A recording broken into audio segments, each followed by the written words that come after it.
I can't do anything with this girl. Help me.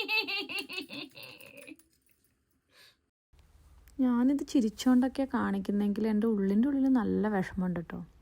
എപ്പോഴെങ്കിലും ഒരു ഡാൻസിൻ്റെ വീഡിയോ എടുക്കാമെന്ന് നോക്കിയാലോ, എവിടെയെങ്കിലും ഒന്ന് പെർഫോം ചെയ്യണമെന്ന് വിചാരിച്ചാലോ ഒന്നും നടക്കില്ല. നമ്മൾ വിചാരിക്കുന്നിടത്ത് കാര്യങ്ങളൊന്നും നടക്കില്ല. പക്ഷേ എന്ത് ചെയ്യാം, this is the life I chose. Messi, loud, beautiful, exhausting. One day I will dance on the big stage, but today I dance between motherhood and my dreams, and somehow that is its own kind of performance. അതാണ് ഇടയ്ക്കെന്നെ കളിയാക്കാൻ എൻ്റെ husband പറയുന്നത്. കലാകാരികൾക്ക് കുടുംബജീവിതം പറഞ്ഞിട്ടില്ല കുട്ടിയെ.